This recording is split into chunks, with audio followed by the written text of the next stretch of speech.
All right, was another subdued session for the market, which seemed to be more distracted about what's going to happen tomorrow at the conclusion of the Federal Reserve meeting and then the ECB on Thursday. But I tell you what, it's clear investors are eager for action and they're sifting through these ashes, buying a whole lot of names recently of stocks that have disappointed. Now, the street, by the way, with respect to tomorrow seems fine, I think, with 3 more rate hikes this year. So the question is, where does the Fed go? And could this stealth rally get a lot noisier? David Dietze is with us, Point View Wealth Management President, Jeffrey Cleveland, and Payden Rygel, Chief Economist. Let me start with you, Jeffrey. Let's talk about tomorrow. Hey, tomorrow, the Federal Reserve, everyone knows it's a 25 basis point hike. But everyone's waiting to hear, has the language changed? Has the body language changed? And are they going to disrupt this rally? Yeah, Charles, happy Fed Eve from the high-tax state of California.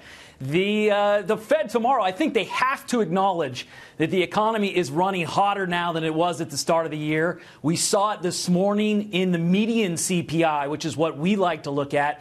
2.7% year over year, Charles, the highest print on median CPI of this cycle, signs of a hot economy. Also, small businesses, if you look at the percent of small businesses looking to expand, that's the highest it's been on record for the series. So the economy is doing well. I'll look for the Fed to acknowledge that in the statement tomorrow. You know, so David, it's optimism, Main Street optimism, small business optimism, being at these levels, it sounds counterintuitive that that would be bad for the stock market.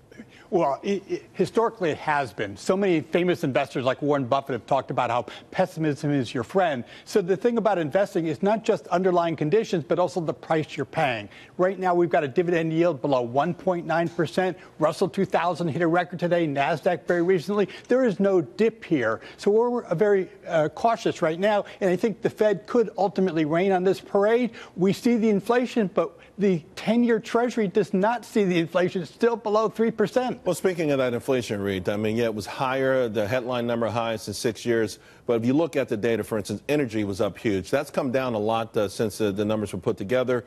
And some parts of this thing, we see, the numbers are going down, like on apparel and services. So it's sort of a mixed bag.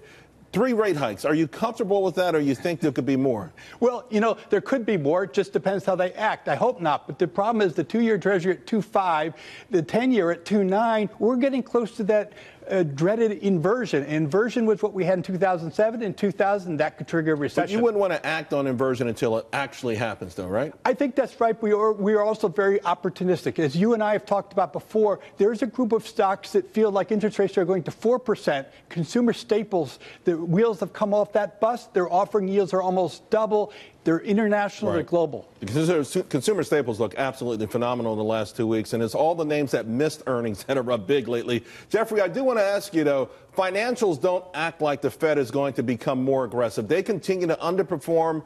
So what's the message there for investors? I'm not sure the Fed is that aggressive, Charles. We're talking about 1 rate hike per quarter, which is still a pretty slow and gradual pace of rate hikes.